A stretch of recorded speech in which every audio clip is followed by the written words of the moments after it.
So it doesn't work to pretend you're not angry, but it does work to realize that it's your experience and it's relative to what you experience is going on right at that moment. And the way you know it is not just, oh, I'm angry. Um, and and there's some utility in looking at it a different way. That's something I learned from Ann Weiser Cornell and something called focusing. That when there's an emotion, a mistake we make with it is to identify with the emotion. So I'm angry. Lauren said something, and I find some anger. I'm trying hard not to say I'm angry because that's the point. Is because when I say I am angry, that says it is solid, it is pervasive, and it's all of me. Right? Just think about the language. I am angry. There's nothing else. I am angry. Ann Weiser Cornell suggests a different way to frame it. She says, when you have that experience, see what happens if you say to yourself, I'm noticing something in me that is angry. I'm noticing something in me that's angry. That doesn't deny the anger, it's there, but it recognizes that you are more than this angry, this emotion of anger. There are other things going on. And you are actually bigger than the anger that's going on. But it's important to notice it. So when I get angry, often my muscles will tense and my stomach will kind of clench up, and there'll be that kind of a feeling. And if you try to make that go away, that doesn't work, because now you've got not only that, those the feelings that are going on and the frustration, but then you want to make it go away, which is another layer of one that makes it, actually sets it, almost makes it more solid. So it's important to notice how it affects you. So you could take a moment, and we were going to talk a little bit later about this, but it's good to talk about it now. So something happens that makes you frustrated or angry. Intellectually, if you're with your child or a loved one, you don't want to take it out on them. But you also know that if you just try to pretend it's not happening, that's not helpful either. So what is useful at that moment is just to stop. That's actually an acronym I'll unpack in a minute. Just stop. There's that expression of count to 10 before you do anything. If you're mad, that works here too. But there's something specific to do while you're counting to 10. So you stop and you just take stock. You might notice how your breathing has stopped. Often it has in anger. You might notice how your stomach is clenched, or your muscles are tight. Or you might reflect on what has just happened, and you're just kind of taking stock of what's happening at that moment. And we say that's the S. It's stop and take stock. Just notice what's going on, and all this can happen fairly quickly, because what you've done, you stop the force of the anger, which wants to feed itself, because you're angry and you're angry about something, and it just, if you try to focus on it, it just kind of accelerates. But this is not making it go away. It's just noticing how my stomach's clenched, now I have these thoughts. And then it is to notice where your breath is. We don't really advocate with this that you need to change your breathing. There are some methods do that. But you just notice. So we can actually do this for a moment. So you and I are sitting here, we're having this interview, and there's the S is just stop. And so each of you and me, we can take a moment, and I can just reflect. Here I am in the middle of an interview, and I want to say things right. So there's all those thoughts going on, and there's a certain amount of energy in my body that wants to get it right, so there's that part of the concern. And then the T is for take a breath. And T makes it work for the acronym, but it's actually not take a breath, it's notice your breath. So as we're sitting here, we can notice how our breath is. I can notice how mine is right now. It's a little constricted because I'm wanting to be very deliberate about what I'm saying. But I can take a minute and just let my breath flow. Feel the breath come in and feel it going out. I'm not changing it in any way. It does change when I pay attention to it in this way. I'm just noticing that. So you might notice if you're doing this yourself, if you're listening to this at home, or Eureka, as you're doing it, something shifts when you do that. because now your attention is somewhere other than where the anger felt like was coming from. It's on breath. It doesn't deny the anger is there, like that's something in me, it's there, but there's the breath. And then we say that's the T, is the T for take a breath or notice breath. And the O is for observe. Notice what's going on. Notice how your body is. Notice who it is you're with, your surroundings. Notice what your thoughts that have been going on, just in sort of the way, same way you would notice if you're sitting aside of a river and all these thoughts were coming 1,000 miles an hour and you're just rushing by in a stream, you're sitting on the bank just watching them. So you're just noticing what's happening. Body, mind, and emotion. And then the P is you've already taken, the stuff has already happened. The P is proceed, go on from there.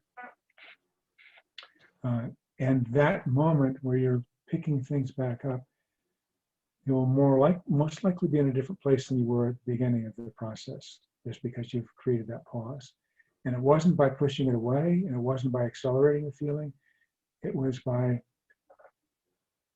acknowledging it, but resting in a certain place that already was working and restful, which is your breath. An example I use sometimes is I'd just been introduced to this concept. It was years ago when I had my computer company and I was on my way to a retreat, my retreat. I was leading a retreat with my employees. And I was driving to where the retreat was going to be. And I'd never been to this location before where we're going to hold the retreat. And I got lost. It's a city that's right next to our town. And my instructions were, I had one of those instructions that says, turn right at this intersection, turn left at that one. And I had already gotten off the beaten path. I had no idea how to get there from my instructions. And I was driving along and I had the sense it was sort of in this direction. No, my directions told me it was in this direction. So this is the path I had to take. I knew once I got off that road, I'd never be able to get back because it was long and windy. And there was construction going on right there. There was a big construction sign and this road is do not enter, the road is blocked. But it was not really all the way across the road. It was just sort of right in the middle of the road and construction works were working. And I saw right in front of me a Volkswagen Bug go up over the sidewalk, past the construction and continue on. And so I thought that was a pretty good idea. So I was going to try to do the same thing. And I'm driving up and I'm just about to drive onto the sidewalk and this 250-pound construction guy, hard hat, stands in front of my car, arms to his side, and he says, "What the F do you think you're doing? What's the matter? Can't you read? What's wrong with you? What's wrong with you people?" And he came over my window and he started yelling at me through the open window. And I remembered this. It was a different form of it, but it's still the stop. And I had no idea what to do. I don't know what he thought I was doing, but I just took a moment, found my breath. And here's this guy, he's still yelling at me. I don't know what he's thinking of what I was doing. And found my breath. And I looked at my passenger seat, which was empty, but just had the directions on it. And I don't know where this came from. This is the proceed part, because I stopped, took a breath. Where I was, he's here yelling at me, but I'm somehow in a different place now. And I don't know where this came from. I picked up the instructions. I said, I'm just trying to get here. And I don't know how to get there if I don't go through this intersection this way. He said, "Oh, you're not from here, are you?" I said, "No, I'm not. I'm from Moscow." He said, "Well, no wonder. Moscow people never know where anything in Pullman is." He says, "You just go down, you just take a right here, and you go down 1 block, go down 3 blocks, and take a left. You'll be back on the same road." And then he said the most amazing thing. He says, "I hope you have a nice day and hope your retreat goes well." And this was a guy that one of my employees, he tried to do the same thing. And he was going to he was arguing with the guy about the instruction not letting him by. And he said what an obnoxious guy was. He was so disagreeable and such an idiot. And he had such a different outcome. And I would have had that same outcome if I had tried to argue with him. So I always remember that. And it's just that the magic happens even when you don't know what the magic is going to be. And it's not repressing what's going on. It's not trying to change, because I knew I wasn't going to have an argument with this guy. That wasn't going to work. He was much bigger than I was. And anything verbal or physical was definitely not going to work. And I didn't know what to do. But I just said, this is the situation, but I do have to get to the retreat. And that's when I picked up that, and that was the proceed part. And if there's any magic in it, it's not knowing what's going to happen next. But there's a possibility for things to be different than they would have been had you continued on the trajectory of being, of fueling the anger or the upset. Just taking a moment. So out of all the practices that we teach, it's 8 weeks worth of instruction and practice. When people tell me what it is they got that was most helpful that they remember, often it's that. It's just that simple thing. You don't need 8 weeks to learn that. It's just knowing there's possible to stop. Pay attention to just what's going on in the body. Take or find a breath. And then see what happens next. You know, it's likely to be different than if you're still trying to change or fuel the anger or the upset. Yeah, thank you so much for sharing that story.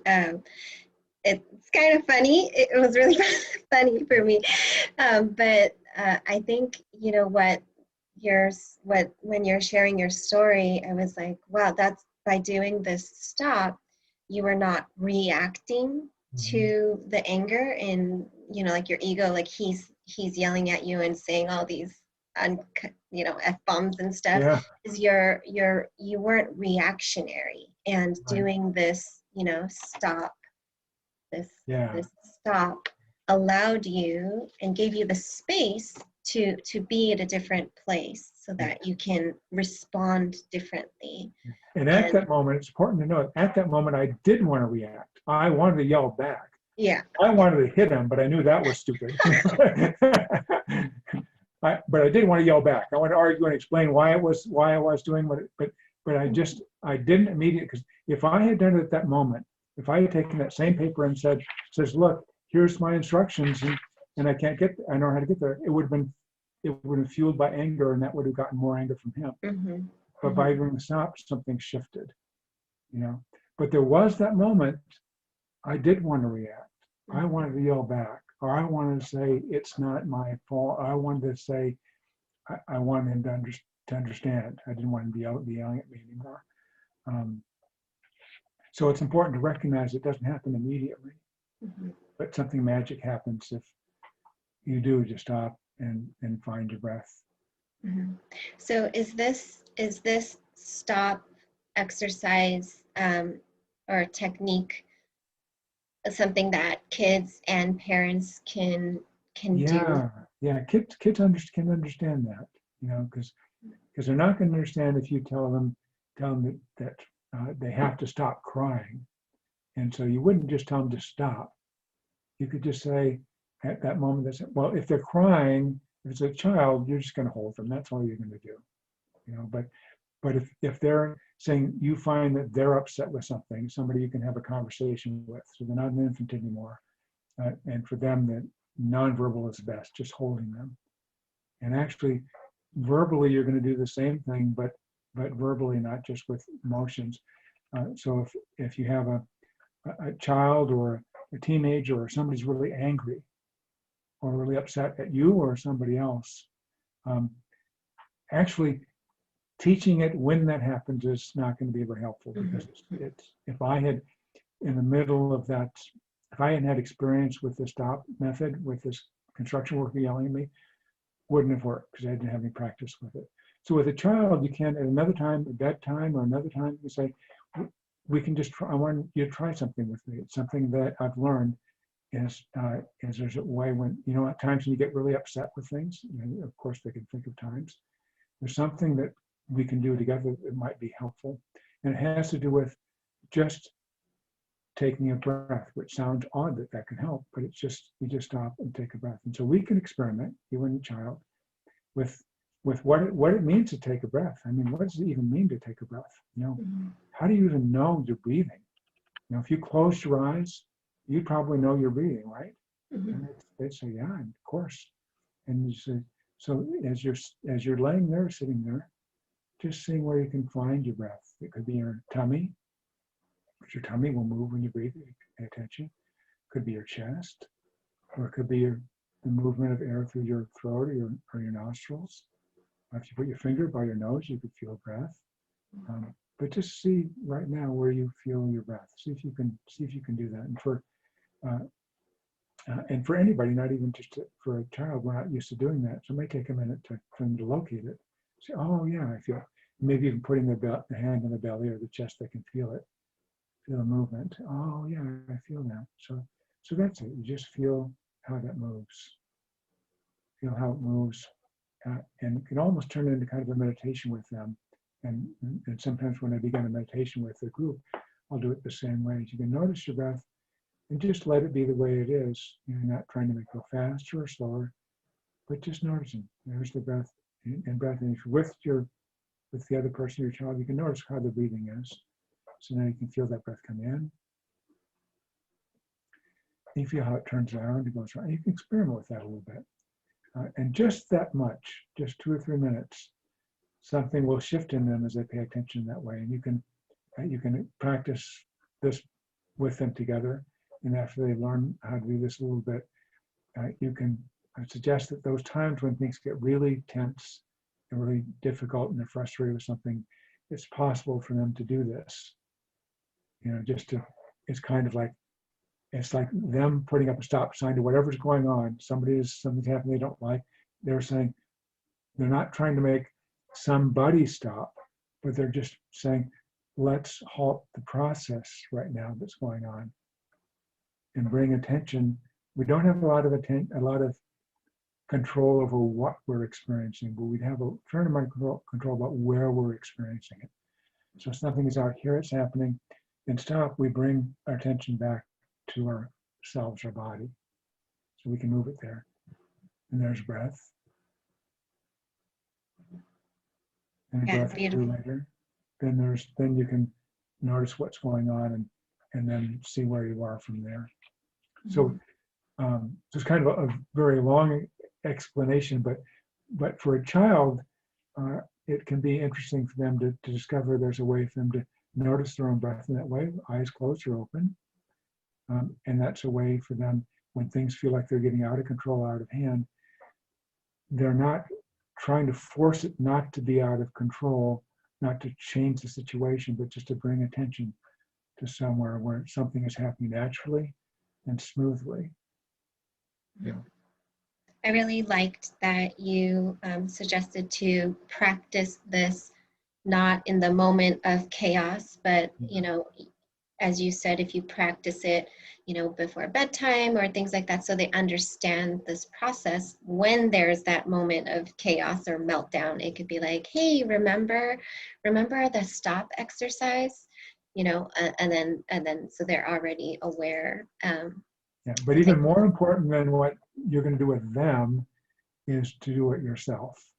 So even if you never taught them stop, which you can after you get some experience with yourself, is you're doing it. So when you find things ramping up and feeling out of control, if you do that, the people who are around you they're gonna notice that, whether they notice it consciously or not. Something has shifted. Just like the construction worker, he had no idea what I was doing, but I wasn't reacting to him like my employee probably did, yelling back at him. Something was different about that. There's a story that Thich Nhat Hanh tells when he was still in Vietnam and people were trying to leave Vietnam on really unstable boats. And usually they'd be packed so many people to a boat that it was actually dangerous for them to go travel by boat, because it's usually a small boat with too many people on it for safety. And as long as people stayed calm, things wouldn't be so bad. But if there was one person who started to panic, the whole boat would be in danger, because one person panics, everybody panics. And what Thich Nhat Hanh said, he said, in those boats, He said, when that started to happen, all it took was one person, it takes one person to start a panic. If one person is calm in that situation, there's a possibility for the whole boat to calm down, because they're going to look to this one person is calm, and it'll settle them down just by their seeing that person, experiencing that person. So as a parent, if you're with somebody who's just having a meltdown, and there's nothing you can think to do that's going to solve that meltdown, often there isn't, you can work with yourself, and you cannot react to that meltdown with more anxiety and more wild energy, and just take that breath. And it's likely to happen that whoever you're with, they're going to notice something has shifted a little bit just because of you. So I always say to people, when you first learn mindfulness, don't in the beginning try to teach anybody else how to do it. You can do that with a little bit of practice, but the most important intervention you can possibly make with somebody else who's angry, or with a situation that you're in, is to yourself bring mindfulness in. I sometimes tell therapists who want to use mindfulness, I want to use this, I want to teach people mindfulness. I say, well, first, the most important intervention is to use it yourself. So when you work with a client, you are mindful of your interaction, of their interaction, and this, like that definition I mentioned before, with curiosity and kindness, so that you are not the emotion that's happening, but you're bigger than that. And you doing that will shift things in a way that's fundamental to anything you might teach them.